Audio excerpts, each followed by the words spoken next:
2024 August 8 വ്യാഴം. ഇന്ന് 1199 കർക്കിടകം 24. വാർത്തകൾ വായിക്കുന്നത് ജി രവി. പാരീസ് ഒളിമ്പിക്സിൽ വനിതാ ഗുസ്തി ഫൈനലിന് തൊട്ടു മുൻപ് ഭാരക്കൂടുതൽ കാരണം അയോഗ്യയാകപ്പെട്ട വിനേഷ് ഫോഗട്ടിന് പിന്തുണയുമായി രാജ്യമൊന്നാകെ. കനകവർണ്ണമുള്ള സ്വപ്നം കണ്ടുറങ്ങിയ ഇന്ത്യ ഇന്നലെ കണ്ണു തുറന്നത് വിശ്വസിക്കാനാവാത്തൊരു ശൂന്യതയിലേക്ക്. വെറും 100 ഗ്രാം ഭാരക്കൂടുതലിൻ്റെ പേരിൽ രാജ്യത്തിന് നഷ്ടമായത് 144 കോടി പേരുടെ സ്വപ്നഭാരമുള്ള ഒരു ഒളിമ്പിക് മെഡൽ. ലോസ് ആഞ്ചലസ് ഒളിമ്പിക്സിൽ സെക്കൻഡിൻ്റെ 100 അംശത്തിന് PT ഉഷയ്ക്ക് മെഡൽ നഷ്ടമായതുപോലെ പാരീസിൽ ഇന്ത്യക്കാകെ നൊമ്പരമായി വനിതാ ഗുസ്തിയിൽ വിനേഷ് ഫോഗട്ടിൻ്റെ മെഡൽ നഷ്ടം. 50 കിലോഗ്രാം വിഭാഗത്തിൽ ഫൈനലിൽ തൊട്ട് മുൻപ് നടത്തിയ ഭാരപരിശോധനയിൽ പരാജയപ്പെട്ടതാണ് വിനേഷിന് തിരിച്ചടിയായത്. അനുവദനീയമായതിലും 100 ഗ്രാം മാത്രം അധികമായിരുന്നു വിനേഷിൻ്റെ ശരീരഭാരം. ഇതോടെ ഒളിമ്പിക്സിൽ അയോഗ്യയാക്കപ്പെട്ട വിനേഷിന് മെഡലൊന്നും ലഭിക്കില്ല. ഉഷയുടെ മെഡൽ നഷ്ടത്തിൻ്റെ 40ാം വാർഷികത്തിന് തലേന്നാണ് വിനേഷിൻ്റെ സ്വപ്നഭംഗമെന്നതും ദുരന്തപൂർണമായ യാദൃശ്ചികത. ഉറച്ച മെഡൽ കൈവിട്ടുപോയതിൻ്റെ തീരാ സങ്കടത്തിനിടയിലും രാജ്യം ഇന്നലെ വിനേഷിന് പിന്തുണയുമായി കൈകോർത്തു. വനിതാ ഗുസ്തി താരങ്ങളുടെ അവകാശങ്ങൾക്ക് വേണ്ടി ന്യൂഡൽഹിയിലെ തെരുവുകളിൽ സമരം നയിച്ച വിനേഷിനെ ഒറ്റയാക്കുന്നതെങ്ങനെ? വിനേഷിൻ്റെ അയോഗ്യതയ്ക്കെതിരെ ദേശീയ ഗുസ്തി ഫെഡറേഷൻ ലോക ഗുസ്തി ഭരണസമിതിയായ യുണൈറ്റഡ് വേൾഡ് റെസ്ലിംഗ് ഫെഡറേഷന് അപ്പീൽ നൽകിയിട്ടുണ്ട്. രാഷ്ട്രപതി ദ്രൗപദി മുർമുവും പ്രധാനമന്ത്രി നരേന്ദ്രമോദിയും വിനേഷിന് പിന്തുണയുമായി രംഗത്തെത്തി. നിർജ്ജലീകരണം മൂലം ഒളിമ്പിക് വില്ലേജിലെ ആശുപത്രിയിൽ പ്രവേശിപ്പിച്ച വിനേഷിനെ Indian Olympic Association president PT Usha ഉൾപ്പെടെയുള്ളവർ സന്ദർശിച്ചു. നിലവിലെ ഒളിമ്പിക് ചാമ്പ്യനായ ജപ്പാന്റെ യുയി സുസാക്കിനെതിരെ പ്രീ ക്വാർട്ടറിൽ അട്ടിമറി വിജയം. 1 മണിക്കൂറിന് ശേഷം ക്വാർട്ടർ ഫൈനലിൽ ഉക്രൈൻ്റെ ഒക്സാന ലിവാച്ചിനെതിരെ വിജയം. രാത്രി 10:45 സെമിയിൽ ക്യൂബയുടെ യുസ്നലിസിസ് ഗുസ്മാൻ ലോപ്പസിനെതിരെ ആധികാരിക ജയം. സ്വർണമോ വെള്ളിയോ രാജ്യത്തിന് ഉറപ്പാക്കിയ വിനേഷിനെയാണ് പിന്നീട് അയോഗ്യയാക്കിയത്.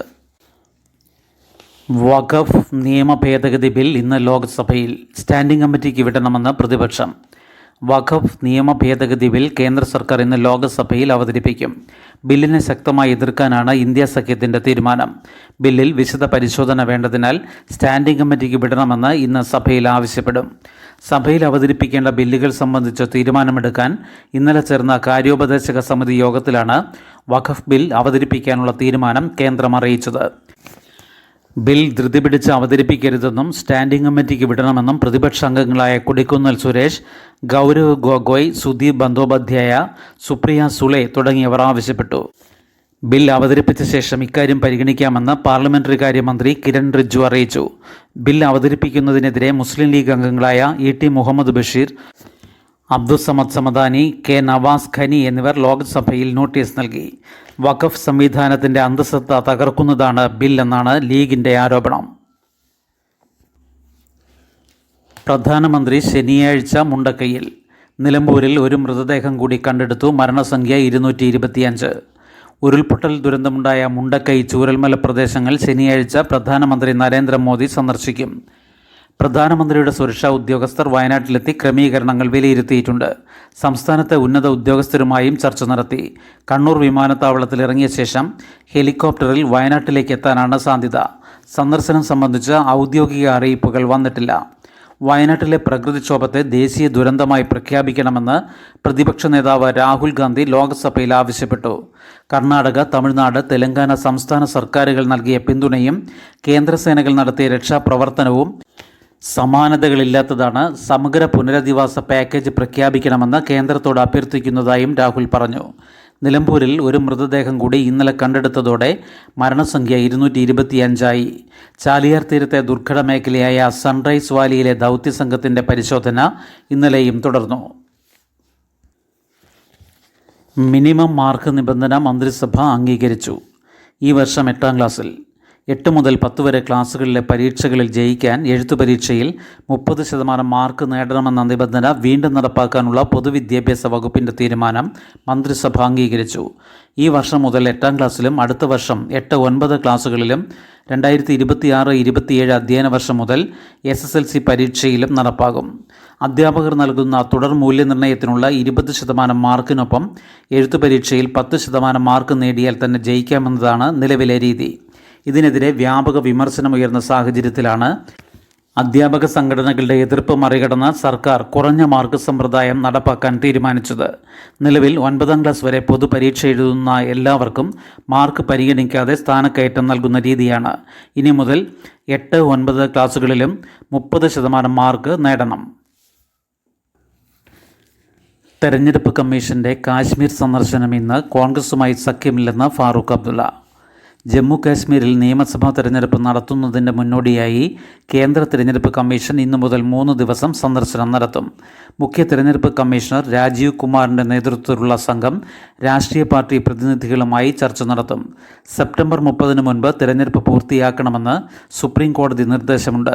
വിവിധ സുരക്ഷാ ഏജൻസികളുമായി 10 ചർച്ച നടത്തുന്ന കമ്മീഷൻ തുടർന്ന് മാധ്യമങ്ങളെ കാണും. ജമ്മു കാശ്മീരിൽ 2014 അവസാനമായി നിയമസഭാ തെരഞ്ഞെടുപ്പ് നടന്നത്. 2018 കേന്ദ്രഭരണം നിലവിൽ വന്നു. 370 വകുപ്പ് പ്രകാരമുള്ള ജമ്മു കാശ്മീരിൻ്റെ പ്രത്യേക പദവി രാഷ്ട്രപതിയുടെ ഉത്തരവിലൂടെ 2019 ഓഗസ്റ്റ് 5 ഇല്ലാതായി. തുടർന്ന് സംസ്ഥാനത്തെ ജമ്മു കാശ്മീർ, ലഡാക്ക് എന്നിങ്ങനെ 2 കേന്ദ്രഭരണ പ്രദേശങ്ങളാക്കി. പ്രത്യേക പദവി എടുത്തു കളഞ്ഞത് ശരിവെച്ച സുപ്രീം കോടതി ഭരണഘടനാ ബെഞ്ച് ജമ്മു കാശ്മീരിന് സംസ്ഥാന പദവി ഉടൻ തിരികെ നൽകണമെന്നും സെപ്റ്റംബർ 30 നിയമസഭാ തെരഞ്ഞെടുപ്പ് പൂർത്തിയാക്കണമെന്നും 2023 ഡിസംബർ 11 ഉത്തരവിട്ടിരുന്നു. അതിനിടെ നിയമസഭാ തെരഞ്ഞെടുപ്പിൽ കോൺഗ്രസുമായി സഖ്യമുണ്ടാക്കില്ലെന്ന് നാഷണൽ കോൺഫറൻസ് അധ്യക്ഷൻ ഫാറൂഖ് അബ്ദുള്ള വ്യക്തമാക്കി. കഴിഞ്ഞ ലോക്സഭാ തെരഞ്ഞെടുപ്പിൽ കോൺഗ്രസ് സഖ്യത്തിലാണ് നാഷണൽ കോൺഫറൻസ് മത്സരിച്ചത്. EDയോട് സുപ്രീം കോടതി കേസെടുത്താൽ മാത്രം പോരാ, തെളിയിക്കാനും കഴിയണം. 5000 കേസിൽ ശിക്ഷിക്കപ്പെട്ടത് 40 എണ്ണത്തിൽ മാത്രം. രജിസ്റ്റർ ചെയ്യുന്നതല്ലാതെ കേസുകൾ ലക്ഷ്യത്തിലെത്തിക്കാൻ എൻഫോഴ്സ്മെന്റ് ഡയറക്ടറേറ്റിന് കഴിയുന്നില്ലെന്ന് സുപ്രീം കോടതിയുടെ വിമർശനം. കഴിഞ്ഞ 10 വർഷത്തിനിടെ കള്ളപ്പണം വെളുപ്പിക്കൽ നിരോധന നിയമം അനുസരിച്ച് രജിസ്റ്റർ ചെയ്ത 5000 കേസുകളിൽ 40 എണ്ണത്തിലാണ് പ്രതികൾ ശിക്ഷിക്കപ്പെട്ടതെന്ന് കോടതി ചൂണ്ടിക്കാട്ടി. അന്വേഷണം ശാസ്ത്രീയവും മികവുള്ളതുമാക്കാനാണ് ED ശ്രദ്ധിക്കേണ്ടതെന്ന് ജസ്റ്റിസ് സൂര്യകാന്ത്, ദീപാങ്കർ ദത്ത, ഉജ്ജൽ ഭുയൻ എന്നിവരുടെ ബെഞ്ച് പറഞ്ഞു.